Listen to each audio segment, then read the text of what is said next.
नमस्कार बच्चों, आप सब कैसे हैं? आशा करता हूँ आप लोग स्वस्थ होंगे। आज हम पढ़ेंगे आकृतियों और कोण के बारे में।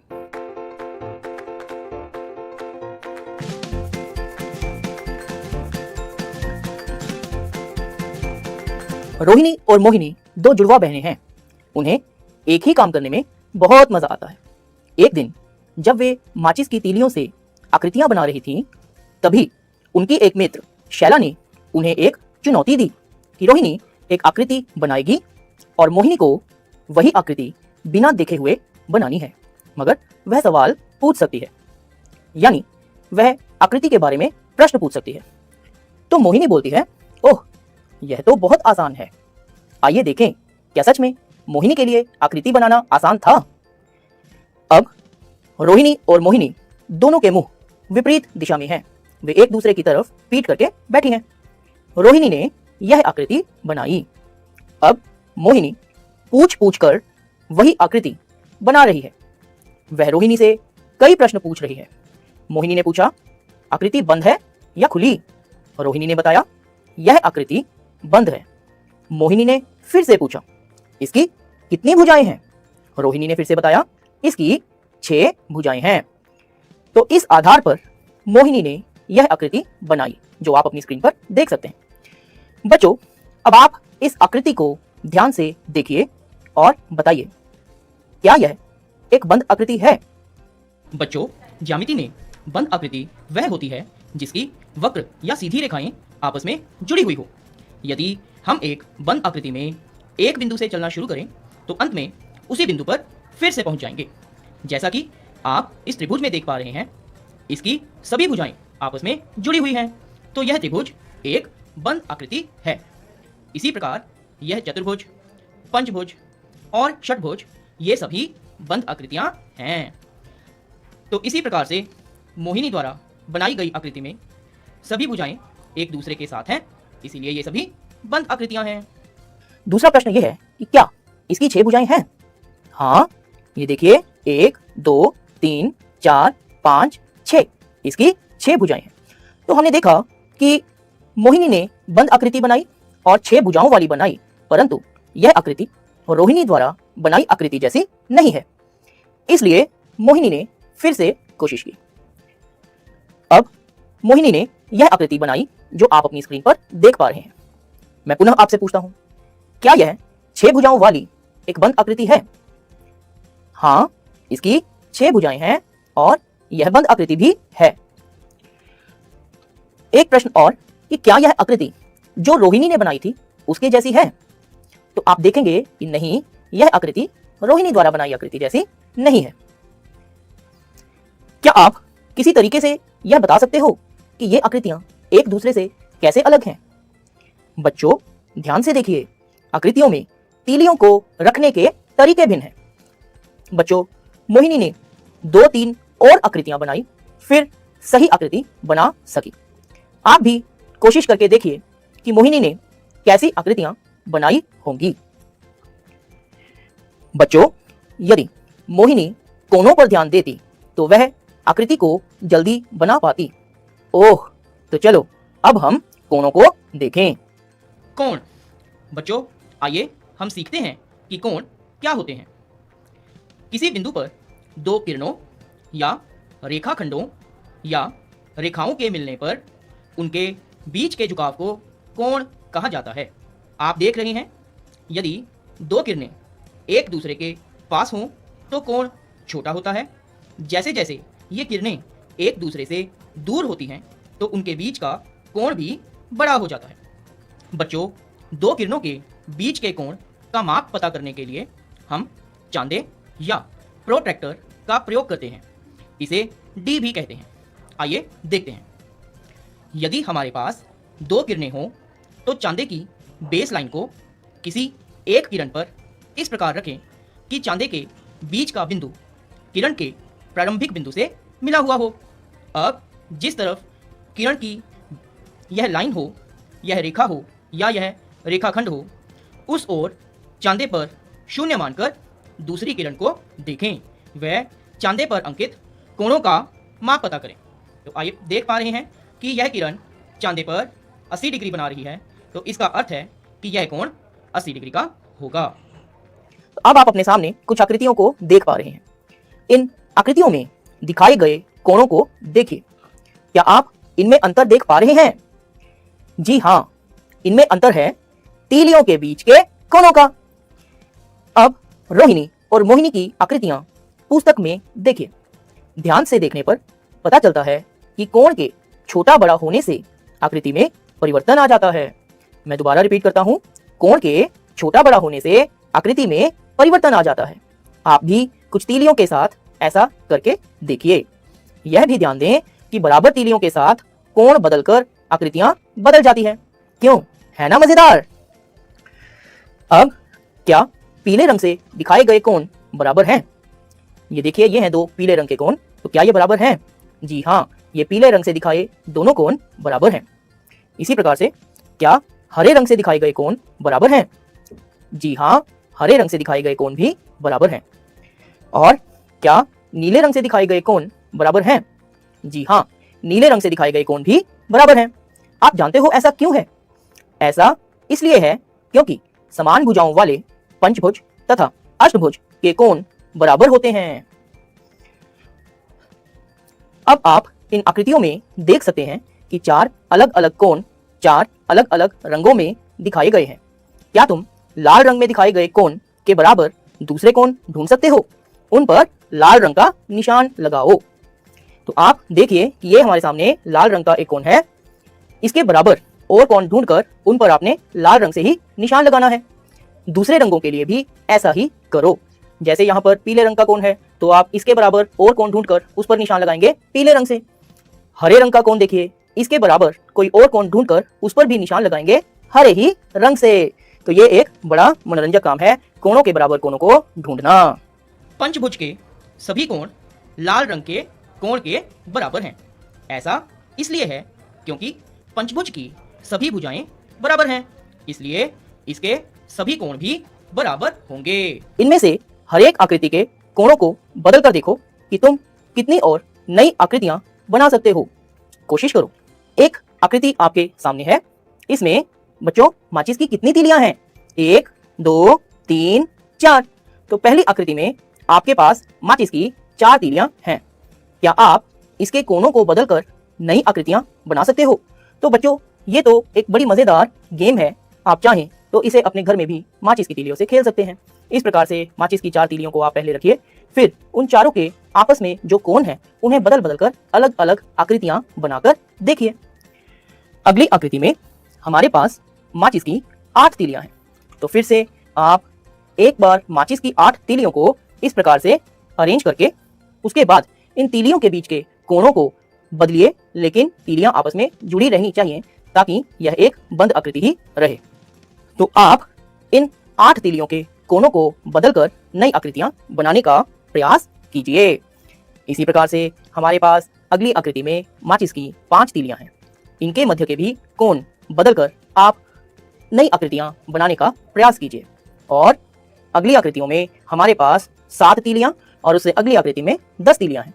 इन्हें भी इनके मध्य के कोणों को बदलकर आप अलग प्रकार की आकृतियों को बनाने का प्रयास कीजिए। तो है ना ये मजेदार? माचिस की तीलियां घर में मिल जाती हैं, उन्हें हम किसी भी प्रकार से अलग अलग तरह से उनके मध्य के कोणों को बदलकर नई आकृतियां बना सकते हैं और अपने मित्रों के साथ भी मनोरंजक खेल खेल सकते हैं। आइए हम एक और बड़ा मजेदार खेल खेलें। जैसा कि आप अपनी स्क्रीन पर देख सकते हैं, 8 माचिस की तीलियों से दी गई मछली बनाओ। तो बच्चों ये आपने देखा कि 8 माचिस की तीलियों के प्रयोग से हमने एक बड़ी सुंदर मछली यहाँ पर बनाई है। अब माचिस की किन्हीं 3 तीलियों को हटाकर इस तरह रखो कि मछली उल्टी दिशा में तैरती नजर आए। तो बच्चों खेल बड़ा सिंपल है। माचिस की तीलियां 8 हैं, हमने उनसे एक मछली बनाई। अब इनमें से कोई भी 3 तीलियों को आपने हटाकर दोबारा इस प्रकार से रखना है कि मछली की दिशा उल्टी हो जाए। याद रखना कितनी तीलियों को हटाना है? 3। देखते हैं आप इसे कर पाते हैं या नहीं। चलिए मैं इसमें आपकी थोड़ी सहायता कर देता हूं। ये देखिए, आप स्क्रीन पर देख पा रहे हैं, यहाँ पर आप देखेंगे कुछ तीलियां हल्की फीके रंग में आपको दिखाई दे रही हैं। इसका अर्थ ये है कि ये पहले इन जगहों पर थी, पर बाद में जैसे आप एरो देख पा रहे हैं वैसे इन तीलियों को अपने स्थान से हटाकर नए स्थान पर लगा दिया गया और ये 3 निशान हैं, 1, 2, 3। इन तीनों निशानों से इन माचिस की तीलियों को हटाकर उनके नए स्थानों पर रखा गया, जिससे यह जो मछली है यह उल्टी दिशा में तैरती नजर आने लगी। है ना बड़े मजेदार गेम। चलो बच्चों, बहुत हो गया आकृतियों का खेल। अब हम जानेंगे कोण क्या होते हैं। तो अब शैला मोहिनी को बताती है कि उसकी माँ ने उसे कोण के बारे में बताया है। कोण, किरणों के बीच के झुकाव को कोण कहते हैं। एक बार पुनः सुनिए, किरणों के बीच के झुकाव को कोण कहते हैं। कोण बनाने वाली दोनों किरणों को कोण की भुजाएं कहते हैं। कोणों के प्रकार। कोणों के मुख्य रूप से 7 प्रकार होते हैं। शून्य कोण, न्यून कोण, सम कोण, अधिक कोण, ऋजु कोण, बृहत कोण और संपूर्ण कोण। आइए हम इन्हें एक एक करके सीखते हैं। सबसे पहले है शून्य कोण। बच्चों, यदि कोण बनाने वाली दोनों किरणों के मध्य का झुकाव शून्य हो तो ऐसे कोणों को शून्य कोण कहते हैं। इसमें जैसा आप आकृति में देख पा रहे हैं, दोनों किरणों के बीच में जो झुकाव है वो बिल्कुल शून्य है, कोई झुकाव नहीं है, वो बिल्कुल एक दूसरे के ऊपर है। इस कोण को जो दोनों किरणें आपस में बना रही हैं, इस कोण को कहा जाएगा शून्य कोण। दूसरा है न्यून कोण। ऐसा कोण जो 0 अंश से बड़ा परंतु 90 अंश से छोटा हो, न्यून कोण कहलाता है। अंश का मतलब है डिग्रीज। तो न्यून कोण वह कोण है जो 0 डिग्री से 0 अंश से बड़ा हो परंतु 90 डिग्री 90 अंश से छोटा हो। ऐसे कोण को न्यून कोण कहा जाता है। जैसे 50 डिग्री, 60 डिग्री, 35 डिग्री, 80 डिग्री, ये सभी 0 से बड़े और 90 से छोटे हैं, इसीलिए ऐसे सभी कोणों को न्यून कोण कहा जाता है। इसके पश्चात है सम कोण। 90 अंश का कोण यानी 90 डिग्री का कोण सम कोण कहलाता है।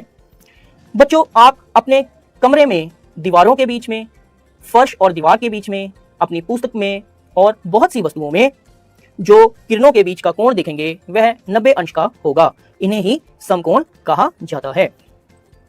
इसके पश्चात अगला कोण है अधिक कोण। ऐसा कोण जो 90 अंश से बड़ा परंतु 180 अंश से छोटा हो, अधिक कोण कहलाता है, जैसा आप इस आकृति में देख पा रहे हैं। इसके पश्चात है ऋजु कोण। 180 अंश का कोण ऋजु कोण कहलाता है। ऋजु कोण की परिभाषा क्या होगी? ऐसा कोण जिसे बनाने वाली दोनों किरणें एक दूसरे की विपरीत दिशा में हो, ऋजु कोण कहलाता है। तो जैसा कि आप इस आकृति में भी देख पा रहे हैं, ये दोनों ही किरणें एक दूसरे से विपरीत दिशा में हैं, तो इनके द्वारा बनाए कोण को ऋजु कोण यानी कि स्ट्रेट एंगल कहा जाता है। अगला कोण हमारे पास है बृहत कोण। बच्चों, बृहत कोण ऐसा कोण है जो 180 अंश से बड़ा परंतु 360 अंश से छोटा हो, बृहत कोण कहलाता है। जैसा कि आप इन दो किरणों में देख पा रहे हैं, इन दोनों के बीच में जो कोण है वो 180 डिग्री से बड़ा है और 360 डिग्री से छोटा है, तो ऐसे कोणों को बृहत कोण कहा जाता है। आइए बच्चों, अब हम अपने आखिरी कोण के बारे में सीखते हैं, जो है संपूर्ण कोण। 360 अंश का कोण संपूर्ण कोण कहलाता है। संपूर्ण कोण की क्या परिभाषा होगी? यदि कोण बनाने वाली दोनों किरणों के मध्य का झुकाव 360 अंश हो तो ऐसे कोण को संपूर्ण कोण कहते हैं। जैसे बच्चों, एक घड़ी की सुई है, वह 12 से चलती है, जो घड़ी की मिनट वाली सुई है वो 12 से चलती है और पूरे 1 घंटे के बाद दोबारा 12 पर ही आ जाती है। इसका अर्थ यह है कि उसने 1 घंटे में जो उसके मध्य का कोण है वह 360 अंश घूम लिया है। आशा करता हूं आपको 360 अंश का कोण अर्थात संपूर्ण कोण समझ आया होगा। आइए अब हम आगे बढ़ते हैं। नीचे दिए गए चित्रों को देखो और तालिका को पूरा करो। आपके सामने कुछ आकृतियां बनी हैं। सबसे पहले है कैंची। तो कैंची पर जो कोण बन रहा है, ध्यान से यदि हम देखें तो यह समकोण से छोटा है, समकोण से कम है। इसी प्रकार व्यक्ति के बाजू पर यह जो कोण आपको दिखाई दे रहा है यह पूरे 90 अंश का है, अर्थात यह एक समकोण है। पतंग में यदि आप देखें तो यह भी एक समकोण है, यानी यह कोण 90 अंश का है। कैंचर में आप यदि देखें तो यह जो कोण बना है यह 90 डिग्री से अधिक है, यानी यह समकोण से ज्यादा है। इसी प्रकार से यह जो सूचना पट है, इस पर यह जो कोण बना है यह 90 डिग्री से अधिक है, तो यह समकोण से ज्यादा है। आइए हम आगे बढ़ते हैं। बच्चों, नीचे दिखाए गए कोणों के आसपास अपनी मर्जी का कोई चित्र बनाओ और कोण का प्रकार भी लिखो। सबसे पहले हमें एक न्यून कोण दिया गया है और न्यून कोण होता है समकोण से कम। और जैसा कि आप देख पा रहे हैं, इस न्यून कोण को मगरमच्छ के मुंह के रूप में दिखाया गया है, यानी मगरमच्छ के जबड़े के बीच में न्यून कोण दर्शाया गया है। इसी प्रकार से बाकी भागों में भी हमें कोण दिया हुआ है और हमें उस कोण का प्रयोग करके कोई चित्र बनाना है। आइए देखते हैं। दूसरे भाग में हमें एक समकोण दिया गया है। इस समकोण के प्रयोग के लिए हम एक कुर्सी बनाएंगे। ये देखिए, इस समकोण से हम कुर्सी की टांगें और इसका बेस दर्शा सकते हैं। तीसरे भाग में हमें एक न्यून कोण दिया गया है और इस न्यून कोण का प्रयोग हम करेंगे एक घर की छत बनाने में। तो देखा आपने, इस न्यून कोण को हमने घर की छत के रूप में दिखाया है। जरूरी नहीं है कि इसे घर की छत ही बने। यदि आपके मन में कोई और चित्र, कोई और आकृति आ रही हो जिसमें यह न्यून कोण दिखाया जा सके, तो आप वह आकृति या वह चित्र भी बना सकते हैं। अगले भाग में हमें दिया गया है अधिक कोण। इस अधिक कोण का प्रयोग हम कर सकते हैं घड़ी में 9:05 दिखाने में, जैसा कि आप इस चित्र में देख सकते हैं। 9 और 1 पर जो सुइयां हैं उनके बीच में जो कोण है वह है अधिक कोण। अगले भाग में हमें दिया गया है एक न्यून कोण। आपको पता है इस न्यून कोण से मैं क्या बनाने वाला हूं? एक हिंट दूं आपको, आप सबकी फेवरेट, मेरी भी फेवरेट, जी हां, एक स्वादिष्ट सी आइसक्रीम का कोण। तो देखा, इस कोण में भी हम न्यून कोण दिखा सकते हैं। अगले भाग में हमें फिर से एक न्यून कोण दिखाया गया है। इस न्यून कोण का प्रयोग हम कर सकते हैं किसी पेन या पेंसिल का अगला भाग दिखाने के लिए, जैसा कि आप इस चित्र में देख सकते हैं। तो देखा बच्चों, इस प्रकार से हमें कुछ कोण दिए गए थे और हमने उन कोणों का प्रयोग करके उनके आसपास अपनी मर्जी से चित्र बनाए हैं। आकृतियां और मीनारें। पुस्तक में दिए गए चित्रों में त्रिभुजों को देखो। प्रश्न है, बदलती आकृतियां गतिविधि से क्या तुम अनुमान लगा सकते हो कि मीनारों, पुलों आदि में त्रिभुज का उपयोग क्यों किया जाता है? बच्चों, इसका उत्तर यह है कि बदलती आकृतियां गतिविधि में हमने देखा था कि त्रिभुज पर बल लगाने से उसके आकार में परिवर्तन नहीं होता, अर्थात वह मजबूत है। इसीलिए मीनारों, पुलों आदि में त्रिभुज का प्रयोग होता है। दूसरा प्रश्न है, अपने आसपास देखो और कुछ ऐसी जगहों का पता लगाओ जिनमें त्रिभुज का उपयोग हुआ हो। तो बच्चों, आपके आसपास बहुत सी चीजें ऐसी हैं जिनमें त्रिभुज का उपयोग होता है। घरों की छतों में, सड़क किनारे लगे रेलिंग में, बिजली के खंभों में, पुलों पर त्रिभुज का प्रयोग होता है। जो आप गरम गरम समोसा खाते हैं उसके भी जो कोण है वो त्रिभुज को दर्शाते हैं। अगला भाग है कोण और समय। प्रश्न है, ऐसा समय पूरे दिन में कई बार आता है जबकि घड़ी की सुइयां एक समकोण बनाती हैं। क्या आप बता सकते हैं किस किस समय ऐसा होता होगा? बच्चों, आप घड़ी की सुइयों को हिलाकर देखेंगे तो बहुत से दिन में ऐसे समय आते हैं जब घड़ी की सुइयों के बीच समकोण बनता है। इसके सबसे सरल उपाय हैं, जैसे 3 बजे, एक सुई 3 पर, एक 12 पर, तो दोनों के बीच में जो कोण है वो समकोण है। इसी प्रकार से 3:30 बजे, 3:30, एक सुई 3 पर, दूसरी 6 पर होती है। इसी प्रकार से 9 बजे, इसी प्रकार से 5:45 बजे। बहुत से ऐसे उदाहरण हैं जिनमें घड़ी की दोनों सुइयों के बीच में समकोण बनेगा।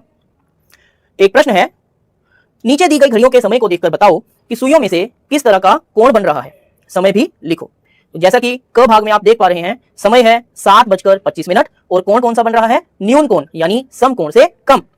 ख भाग, समय है 8:15 और कोण कौन सा बन रहा है बच्चों? जी हाँ, समकोण से अधिक। ग भाग में समय है 9:10 और कोण है समकोण से अधिक। ये देखिए, दोनों जो भाग हैं, दोनों जो किरणें हैं, इनके बीच में समकोण से अधिक बन रहा है। घ भाग, समय है 9:25 और कोण कौन सा होगा? समकोण से अधिक। अगला भाग है 10 बजे, तो दोनों सुइयों के बीच में जो कोण है वह है न्यून कोण, यानी समकोण से कम। दूसरा प्रश्न है, घड़ी की सुइयां बनाओ जब वे समकोण से कम कोण बना रही हैं। तो इसमें बच्चों बहुत सी समय आप घड़ी में ऐसे दिखा सकते हैं जब घड़ी की सुइयों के बीच में समकोण से कम यानी कि न्यून कोण बनेगा, जैसे 8:55, 3:20, 6:40, 2:05, ऐसे बहुत सी घड़ी के समय बन सकते हैं। तो ऐसे ही कुछ समकोण से कम यानी न्यून कोण के उदाहरण आप घड़ी में दर्शा सकते हैं। तो बच्चों, आज हमने ये सीखा कि कैसे भिन्न भिन्न आकृतियों में यदि कोणों को बदल दिया जाए तो उन आकृतियों में भी परिवर्तन आ जाता है। और हमने साथ ही साथ ये भी सीखा कि कोणों के 7 प्रकार होते हैं और ये कोण हमारी रोजमर्रा की चीजों में भी प्रयोग किए जाते हैं। आशा करता हूं कोणों के बारे में आज इतने मनोरंजक खेल खेलकर और नई नई बातें पता लगाकर कोणों के बारे में आपका ज्ञान निश्चय ही बढ़ा होगा। धन्यवाद।